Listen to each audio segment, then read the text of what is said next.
Hey guys, so in this video we're going to be sharing with you some of the most important keys on how to actually become a better FIFA player. And not knowing this will be the reason you spend the rest of the year struggling. Now this video is going to be showing you everything that you need to know from beginning to end. So if you're a complete beginner, that's fine. And if you're a veteran, that is fine. This video is designed for players of all skill levels. We also have a very important tip, and without this tip you will not improve.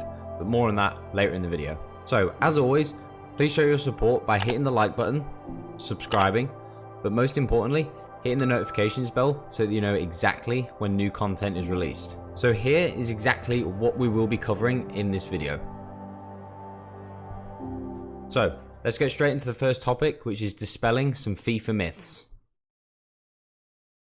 So let's start by dispelling some myths around FIFA. Now the first one would be getting better takes ages. Now, improving anything only takes a long time when people have access to the wrong information.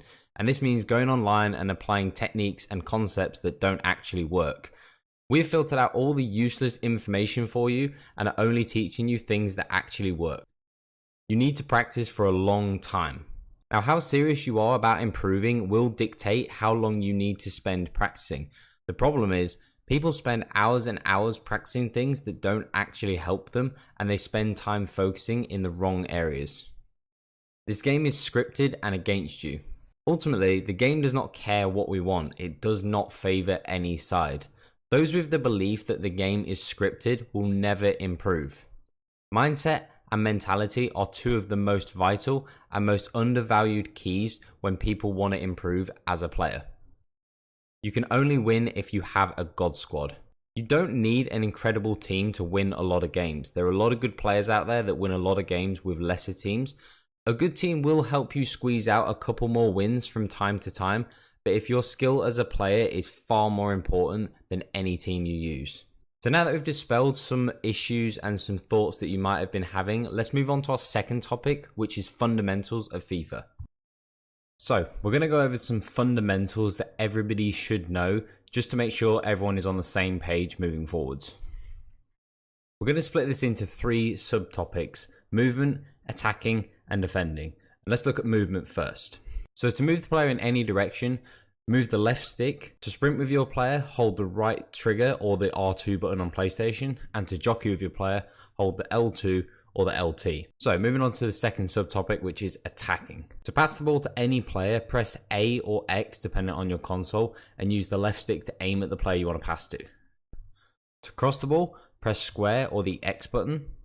To play a through ball, press triangle or the Y button. And if you want to play a lofted through pass, you need to double tap these buttons. This is a really useful tip. And to shoot, press circle or the B button. And to use a finesse shot, combine this with the R1 or the RB button.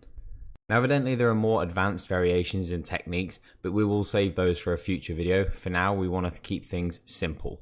So moving into the last subtopic, which is defending. To change a player, there are two variations. Firstly, you can tap the L1 or the LB button, or secondly, you can flick the right stick in the direction of any player you want to change to. We personally prefer this method. To tackle, you can press the circle or the B button. To make a slide tackle, you can press the square or the X button. And to jockey, you press the L2 or the LT button.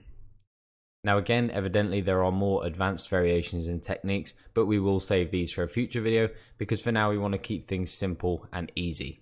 So now that you know the main fundamentals needed to be a successful player, let's build on this and keep moving forward. By moving into the third topic, which is assessing your current skill level. One of the biggest mistakes people make when wanting to improve as a player is not knowing where to begin.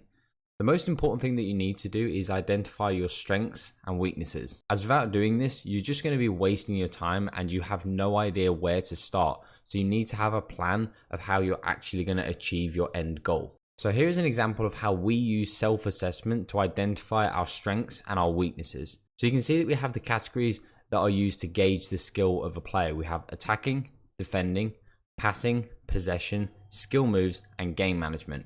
On the left, you can see the scores that we use to grade our ability in how good we were in a certain area. So let's break it down. For attacking, we gave ourselves a score of 8.5 out of 10.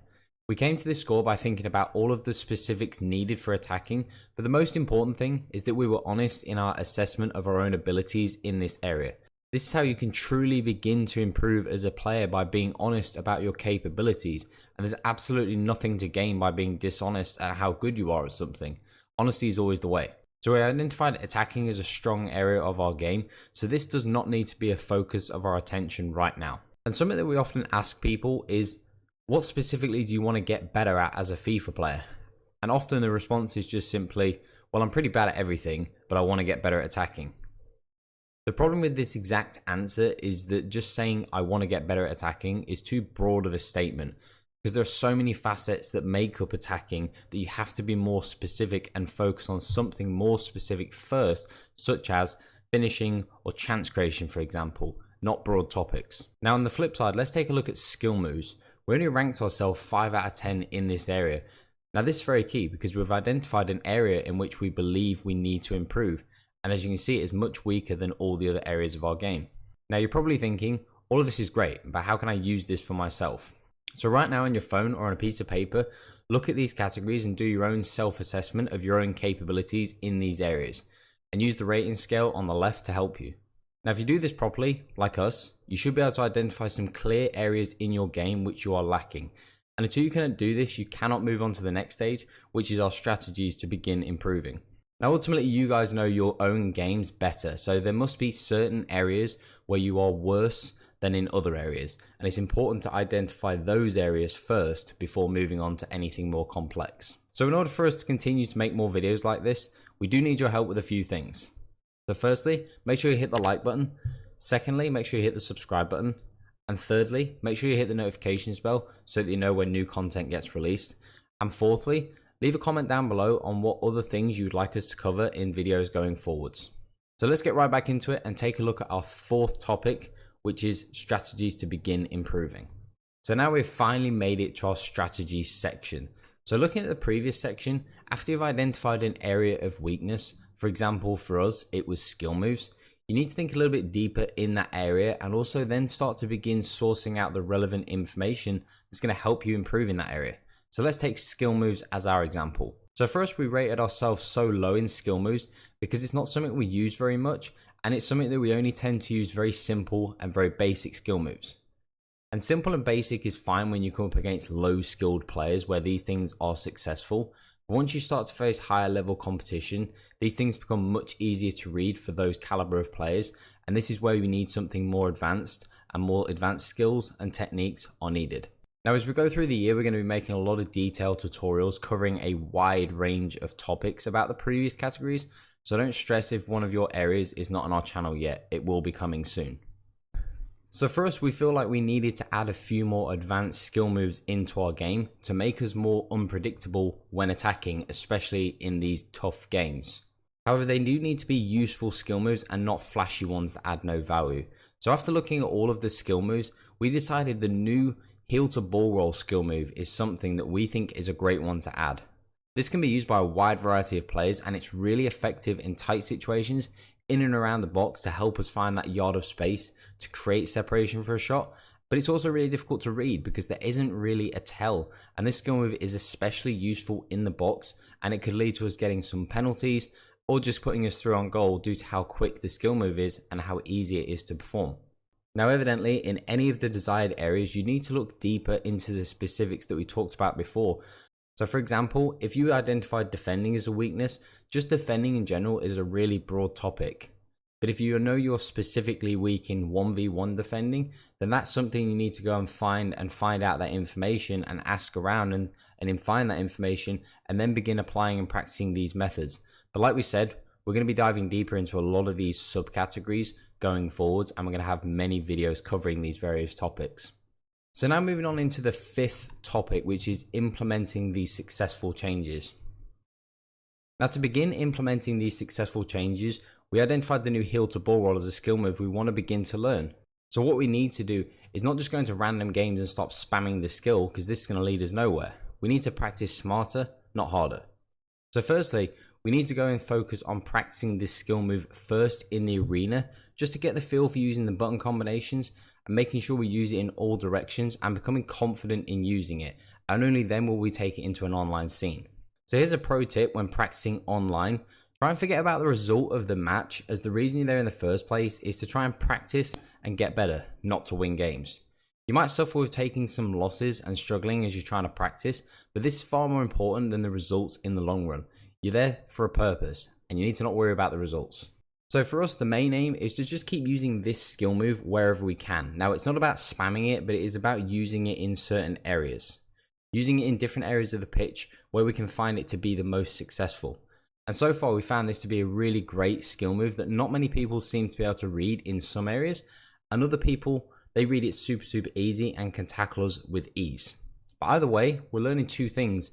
Number one, we're learning how to do the skill move with ease due to how often we're performing it, and we're learning where it's effective and where it's going to benefit us the most. Thus, we've become stronger in an area that we were weaker in. Now, after a couple of days, this skill move is going to be embedded into our way of playing, and we're going to be able to then begin focusing on either adding more skill moves to our arsenal or focusing on a completely different area of our game. So for your specific area that you identified, you need to begin practicing it. Firstly, you need to be doing it casually in the arena or on a drill or something like that, but then making sure that you're applying the correct techniques in the right environment and then moving it on into the online scene. This is where people make the biggest mistake when trying to improve, by not focusing specifically on one area first until you have mastered it. You'll fail to actually remember any of it at all. Being a jack of all trades makes you a master of nothing, and if you're serious about improving, you need to focus all of your attention on one thing first, and only when you feel like you've mastered that one thing can you begin to think about moving on to the next area. So after we feel like we've improved enough in the skill move area, we want to go back and revisit our checklist that we completed earlier, and now we can change our score because we feel like we've sufficiently improved in that area and we can bring it more in line with the rest of our game, thus making us a more well-rounded player. The cycle then repeats itself, and then you should move on to the next area you think you're weak and follow the same process. Now evidently this was just one example, and as using ourselves as an example, if you apply these same things to your own game, we guarantee that you will begin to improve. And now coming on to that important tip that we alluded to right at the beginning of the video. Mentality plays a massive role, and it's probably the biggest role in whether you can actually get better or not. If you're someone who's really closed-minded and think that you always know best, and you're not willing to, number one, accept responsibility when things don't go your way, and secondly, you're unwilling to listen to any advice or constructive criticism. Without having a calm and open-minded approach to this, you could spend hours per day practicing and playing games, but if you still end up blaming the game for all of your shortcomings, then all you've done is waste your time. And in life, what's worse than wasting your time? It is the biggest sin. Sure, there are some occasions where the game can get one over on you, but you have to remember that there are times where you'll have favorable moments too, and over time these things always balance out whether you want to believe it or not. So you've got to remember that mentality plays a massive role in how successful you are during games. If you concede an unlucky goal but then blow a gasket, you can forget about it because the game is gone, because your head is no longer in the game. And those who can keep those emotions in check will always have a greater chance of succeeding and becoming better versions of themselves. So they are our tips, and that is the blueprint on how to actually get better in FIFA. So as we said earlier in the video, if you want us to continue to make more videos like this, then we do need your support. So make sure that you smash that like button and subscribe, and also make sure you turn on those notifications bells so that you know when that new content is coming. Now also right now, go into the comment section and let us know what topics and videos you want us to cover going forwards, as we always read the comments to decide what videos to create next. And make sure you join our Discord if you want to personally ask us any questions, or let them know in the comment section down below, as we love being able to help out as many of you guys as we can. So thanks for watching, and we'll see you in the next one.